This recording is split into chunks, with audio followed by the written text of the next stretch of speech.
যে কিরকম পাম্প হয়েছে চেস্টে দেখতে পাচ্ছ। তো আমার চেস্টের ফাইবার দেখা যাচ্ছে ওয়ার্কআউট করার পরে। আমার কাছে একটা কমেন্ট এসেছে যেখানে আমার ভাই আমাকে বলেছে যে 30 মিনিটের মধ্যে আমরা বাড়িতে কি করে চেস্ট মাসেলটাকে গ্রো করব, চেস্ট মাসেলের জন্য ওয়ার্কআউট দাও, ফুল চেস্টের ওয়ার্কআউট। তো আজকে তোমাদের সাথে আমি শেয়ার করবো আমার চেস্টের ওয়ার্কআউট যেটা আমি বাড়িতে করে থাকি। তো চলো বেশি দেরি না করে ভিডিওটা শুরু করা যাক। আর চ্যানেলটাকে সাবস্ক্রাইব করে নিও। তো ফ্রেন্ডস কেমন আছো সবাই, আশা করি ভালো আছে, আগেও ভালো থাকবে। তো ফ্রেন্ডস তোমাদের জন্য আজকে ধামাকাদার একটা ভিডিও আসছে, যেটা হচ্ছে আমরা আজকে অনেকেই ধরো তো যাদের বাড়ির আশেপাশে কোনো জিম নেই, তারা যারা হোম ওয়ার্কআউট করো বা যারা এমনিতে হোম ওয়ার্কআউট করো, তাদের জন্য আজকে খুব ভালো একটা জিনিস, যেটা হচ্ছে আমরা শুধুমাত্র তোমরা চাইলে এখানে ইটের ইউজ করতে পারো, কিন্তু আমি তোমাদেরকে আজকে হেভি ডাম্বেল আমি যেগুলো ডাম্বেল বাড়িতে বানিয়েছি সেই ডাম্বেলগুলোতে শুধু ডাম্বেল দিয়ে আমি তোমাদেরকে চেস্ট ওয়ার্কআউট করে দেখাবো। তোমরা চাইলে ডাম্বেল অনলাইন থেকেও পারচেস করতে পারো, বা তুমি আমার মতন দেশি জোগাড় বানিয়ে কিন্তু ডাম্বেল বানাতেও পারো। কারণ দেখো, প্রথম কথা হচ্ছে একটা কথা কি, আমরা যখন আমাদের মাসেলটাকে গ্রো করাবো, তো মাসেলে ওয়েট না দিলে মাসেল কখনোই গ্রো করবে না। মানে হেভি ওয়েট দিয়ে তোমাকে এক্সারসাইজ করতে হবে, এমন একটা মানে ওয়েট নিতে হবে যেটা থেকে তুমি মিনিমাম 10 থেকে 12টা র্যাপস আরামসে বের করে দিতে পারবা। এরকম ওয়েট নিয়ে যখন তুমি যে কোনো ওয়েটটাকে ঠিক মতনভাবে পারফর্ম করবা, মাসেলকে ঠিক মতনভাবে ট্রেনিং করাবা, তখনই কিন্তু তোমার মাসেল গ্রো হবে। তো চলো আজকে আমরা শুরু করবো আমাদের ডাম্বেল দিয়ে, ঠিক আছে। তো প্রথমে সবার ফার্স্ট পুশ আপ যে করে নেবো আমরা, ঠিক আছে, আমাদের চেস্টের জন্য। কারণ আমাদের ওভারঅল চেস্টের জন্য পুশ আপ এমন একটা এক্সারসাইজ যেটা কিন্তু আমাদের ওভারঅল চেস্টটা টার্গেট হয়। আর এটা যদি তুমি কন্টিনিউ করো, তুমি যদি সপ্তাহে 3 দিন করে পুশ আপ করো, তুমি দেখবা তোমার চেস্ট এমনি কিন্তু অনেকটা পরিমাণে গ্রো হয়ে যাচ্ছে। তো আজকে আমরা শর্ট টাইমের মধ্যে কিছু এক্সারসাইজ অ্যাড করে দেখাবো যেগুলো আমি করে থাকি। তো সেগুলো করে কিন্তু তোমরা ভালো একটা চেস্ট বানাতে পারবে। তো সবার ফার্স্টে যেটা 1 নম্বর এক্সারসাইজ করতে হবে সেটা হচ্ছে পুশ আপ। তো চলো পুশ আপ শুরু করা যায়। পুশ আপ যেটা নর্মাল পুশ আপ সবাই জানো যে কিভাবে করতে হয়, তাও আমি তোমাদেরকে দেখিয়ে দিচ্ছি। জাস্ট তোমরা চলে আসো যেরকম যে একটা ফ্ল্যাট জায়গায়, যেখানে নিজের একটা হাতের মাপ নিয়ে নাও। এইভাবে হাতের মাপটা নিয়ে জাস্ট এইভাবে রেখে, ওকে, হাতটাকে অনেকে হোয়াইট ভাঁজ করে, বাট এটা এরকম না, জাস্ট এটাকে পিছনে ভাঁজ করতে হয় হাত থেকে, ঠিক আছে। তো জাস্ট কিছুটা এইভাবে দেখে নাও, বডিটা পুরো স্ট্রেট সামনের দিকে, ব্রিথ ইন ব্রিথ আউট করে সুন্দর করে পারফর্ম করবা। কিছুটা এইভাবে দেখে নাও, 1 2, অনেকে এরকম করে পারফর্ম করে 1 2 3 4, বাট ওটা না, তোমাকে এখানে কোনো কম্পিটিশন করতে হবে না। তোমার টার্গেট হচ্ছে তুমি মাসেলটাকে ফাটাবে, ঠিক আছে, মাসেলটাকে যেন পাম্প হয়ে যায় তোমার সুন্দরভাবে। তো পুরো ফিল নিয়ে করবে ওয়ার্কআউটটাকে, স্লোলি পারফর্ম করবে। 1, যখন নিচে যাবে তখন পুরো স্লো, যতটা স্লো পারো, ঠিক আছে। যখন উঠবা তখন একটা ঝটকা দিয়ে। 2, পিছনে পারফর্ম করবে। 3 4 5 6 7 8 9 10। তো ফ্রেন্ডস আমাদের কিন্তু 10টা পুশ আপ কমপ্লিট। মিনিমাম তোমরা 3 সেট করে নেবে, 10টা থেকে 12টা করে রিপিটেশন রাখবে, তাহলে কিন্তু ইনাফ। তো ফ্রেন্ডস আমার ডাম্বেলগুলো তোমরা একবার দেখে নাও।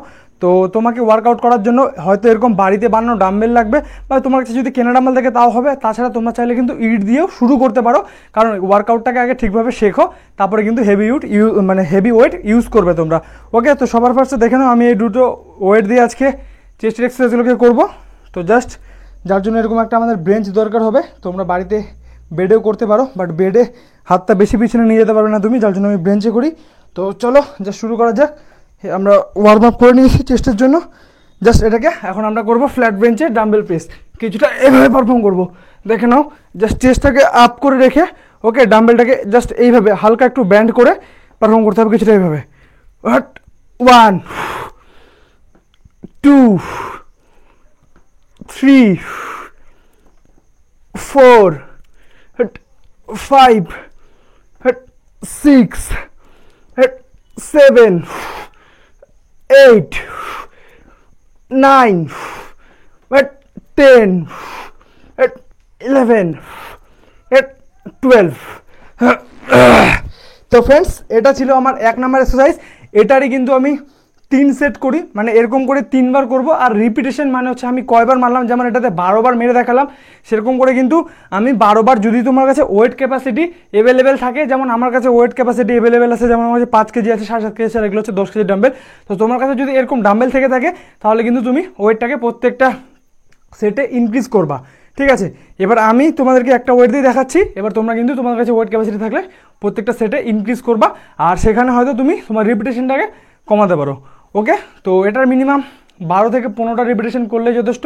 নিজের স্ট্রেংথের উপরে ফোকাস করো, যার যেরকম স্ট্রেংথ আছে সেরকম কিন্তু যেই ওয়েটটা নিয়ে ওয়ার্কআউটটা করবে, মানে ওয়েটের উপরে নির্ভর করবে যে তুমি কটা রিপিটেশন মারতে পারবে, ওকে। এবার আমার কাছে 10 কেজি আছে, তোমার কাছে 5 কেজিও থাকতে পারে, তো সেটা ম্যাটার করে না। ম্যাটার করা হচ্ছে ওয়েটটা তোমার কাছে কতখানি আছে, এটাতে তোমাকে কিন্তু ঠিকভাবে মারতে হবে।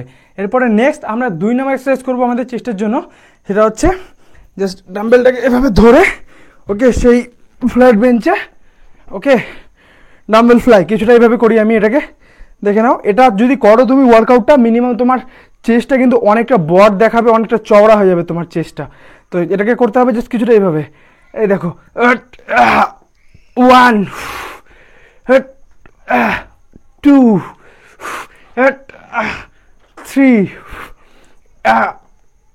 4 5 6 7 8 9 10 11 12। তো ফ্রেন্ডস, যাদেরই দেখবে যে চেস্টটা অনেক চওড়া, তাদের কাছে তুমি জিজ্ঞাসা করে দেখবে, তারা বেশিরভাগই কিন্তু এই এক্সারসাইজটা করে। এটা আর জিমে যারা করে তারা পেক ডেক ফ্লাই কিন্তু সেই এক্সারসাইজটাকে করে। তো এটা তোমার কাছে ডাম্বেল দিয়েও তুমি করতে পারবে, ইট দিয়েও করতে পারবা, বাড়িতে ভারী জলের বোতল দিয়েও করতে পারবা। তো ফ্রেন্ডস, এই ওয়ার্কআউটটা করলে তোমার চেস্টটা অনেকটা চওড়া হয়ে যাবে। আমি তোমাদেরকে লাস্টে ডিসাইড করে দেখাবো যে আমার চেস্টে কীরকম পাম্প নিয়েছে। ওকে, এরপরে নেক্সট আমাদের 3 নম্বর এক্সারসাইজ, যেটাকে কিন্তু আমরা করব আমাদের হচ্ছে ইনার চেস্টের জন্য, যাতে আমাদের এখানে একটা দাগ হয়, সেই চেস্টটাকে ইনার চেস্ট বলা হয়। তো এই চেস্টটাকে গ্রো করার জন্য আমরা এই এক্সারসাইজটা করে থাকি, ঠিক আছে। তো আমি এটা করি, তো আমার ইনার চেস্টটা তোমরা দেখতে পাবে কিছুক্ষণ পরে। তো এটার জন্য আমি এই এক্সারসাইজটাকে পারফর্ম করি। জাস্ট ডাম্বেলটাকে এইভাবে ধরি, ওকে, ডাম্বেলটাকে ধরে সিঙ্গেল হ্যান্ড ডাম্বেল দিয়ে এটাকে প্রেস করি জাস্ট কিছুটা এইভাবে, 1 2 3 4 5 6 7 8 9 10 11 12। তো ফ্রেন্ডস, দেখো বডিতে পুরো ঘেমে শেষ। তো এটা ছিল আমাদের 3 নম্বর ওয়ার্কআউট। তো এটা কিন্তু আমাদের, তুমি যদি এই 3টে ওয়ার্কআউটই তোমার চেস্টের দিন, যেদিন তুমি চেস্ট ওয়ার্কআউট করবে, তুমি যদি 3টে ওয়ার্কআউট রাখো, তার সাথে যদি পুশ আপটাকে রাখো, তুমি দেখবে যে তোমার চেস্ট কিন্তু অনেকটাই গ্রো করবে। তার সাথে তোমাকে পর্যাপ্ত পরিমাণে ভালো নিউট্রিশন নিতে হবে, প্রোটিন নিতে হবে, তাহলেই কিন্তু তোমার বডিতে গ্রোথ দেখতে পারবা তুমি। তাছাড়া তুমি হাজার ভালো ওয়ার্কআউট করলেও তোমার বডিতে কোনো গ্রোথ দেখতে পারবে না, যদি তুমি ঠিক মতন ডায়েট মেনটেন না করো। তোমাকে তোমার বডি ওয়েটের থেকেও বেশি একটু পরিমাণে তোমাকে প্রোটিন খেতে হবে। তারপরে তো আরও হেলদি ফ্যাটস অনেক কিছু আছে, সেগুলো মেনটেন করে খেলে তুমি কিন্তু মাসেল গ্রোথ করতে পারবে। ওকে, আর যারা ফ্যাট লস করতে চাও তারাও ওয়ার্কআউটগুলো করতে পারো, তারা কিন্তু ডায়েটে ক্যালোরি ডিপোজিটে চলবে। আর যাদের মনে করো যে ওয়েট গেইন করতে চাও, মাসেল গেইন করতে চাও, তারা ক্যালোরি সারপ্লাসে চলবে। ওকে, তো ফ্রেন্ডস, এই যে 3টা ওয়ার্কআউট তোমাদেরকে আমি দেখালাম, এই 3টা ওয়ার্কআউট যদি তুমি পারফর্ম করো, তাহলে কিন্তু তোমার ওভারঅল চেস্টের কিন্তু ভালো গ্রোথ হবে। তাছাড়াও আমি তোমাদেরকে একটা ছোট টিপস দিয়ে রাখি দুটো জিনিসের, যেটা হচ্ছে আমরা কিন্তু আমাদের যদি বাড়িতে এরকম ব্রেঞ্চ, ফ্ল্যাট ব্রেঞ্চ থাকে, তাহলে কিন্তু আমরা ইনক্লাইন ডিক্লাইন ভাবে আমাদের কিন্তু আপার লোয়ার চেস্টকে এক্সট্রাভাবে ট্রেন করতে পারবো না। কিন্তু এই 3টে এক্সারসাইজ করলে তোমার কিন্তু চেস্ট ভালোভাবে গ্রো হয়ে যাবে। বাট তুমি যদি আপার লোয়ারকে একদম ঠিকভাবে ট্রেন করতে চাও, তাহলে কিন্তু তোমাকে ইনক্লাইন্ড ব্রেঞ্চে ওয়ার্কআউট করতে হবে। আর যদি তোমার কাছে ইনক্লাইন ব্রেঞ্চ না থাকে, তাহলে কিন্তু তুমি একটা কাজ করতে পারো, নিজের পিঠে স্কুল ব্যাগ বেঁধে নাও, স্কুল ব্যাগের মধ্যে হেভি ওয়েটের কিছু নিয়ে নাও, তারপরে কিন্তু তুমি পারফর্ম করতে পারো। আমাদের কিন্তু আপার চেস্টের জন্য এই পুশ আপটা করবে তোমরা। ওকে, দেখে নাও জাস্ট এইভাবে, চলো আমি দেখিয়ে দিচ্ছি। 1, বডিটা কিরকম এরকম থাকবে, এভাবে পারফর্ম করবে। চলো 3 4 5 6 7 8 9 10। তো ফ্রেন্ডস, এটা হয়ে গেল কিন্তু আমাদের আপার চেস্টের জন্য। আর লোয়ার চেস্টের জন্য আমরা যেটা করবো, সেটা হচ্ছে এই ব্রেঞ্চটা যে আছে, ব্রেঞ্চ বা ব্রেড, যেখানে তুমি ওয়ার্কআউটটা করবা, জাস্ট এটার মধ্যে সাপোর্ট দিয়ে ওয়ার্কআউটটাকে পারফর্ম করবো কিছুটা এইভাবে। 1 2 3 4 5 6 7 8 9 10। তো ফ্রেন্ডস, আমি 10টা করে দেখালাম, তোমরা নিজের স্ট্রেংথ অনুযায়ী তোমরা ওয়ার্কআউটটাকে পারফর্ম করবে। আর মনে রাখবে, তুমি যখন হেভি ওয়েট দিয়ে ওয়ার্কআউটটাকে করবে, তখন কিন্তু তোমার চেস্টে বেশি পেন সৃষ্টি হবে, মাসেল ফাইবার ভালো করে ফাটবে, তার ফলে কিন্তু তোমার ডায়েট নেওয়ার পরে, নিউট্রিশন ঠিক মতো নেওয়ার পরে কিন্তু মাসেল গ্রো করবে। তো ফ্রেন্ডস, একটা কথা তোমাদেরকে বলে রাখি, ওয়ার্কআউট যদি তুমি ভালো একটা ফিজিক্স তুমি কিন্তু বাড়িতে থেকেও বানাতে পারবা, কিন্তু তোমার কাছে ওয়েট ক্যাপাসিটি, ব্রেঞ্চ, অনেক কিছু জিনিসপত্র থাকা দরকার, তার ফলে কিন্তু তুমি ভালোভাবে প্রত্যেকটা মাসেলকে ধরে ধরে ট্রেন করতে পারবা। ওকে। আর তাছাড়া যদি আমি তোমাদেরকে বলবো, তোমাদের বাড়ির আশেপাশে যদি কোথাও জিম থাকে অবশ্যই জিমে অ্যাড হও, কারণ জিমের মেশিন আর বাড়ির মেশিনের মধ্যে দিন রাত তফাৎ। জিমের range of motion, mind muscle collection সব কিছু দিয়ে ফোকাস নিয়ে ওয়ার্কআউট করতে পারবা তুমি, যেটা বাড়িতে প্রত্যেকদিন একই ওয়ার্কআউট করা একা একা অনেকেই করতে পারে না। তো আমি এতদিন বাড়িতে আমার ফিজিক্সটাকে নেক্সট লেভেলে নিয়ে গেছি, কিন্তু এখন আমার ড্রিম আমি বডি বিল্ডিং কম্পিটিশনগুলো অ্যাটেন্ড করবো। তো যার জন্য আমি একটা নতুন জিমে ভর্তি হয়েছি। সামনে একটা গেম আছে, আমি বাড়িতে ওয়ার্কআউট করি, জিমেও করি, তো সামনে একটা গেমটা খেলবো।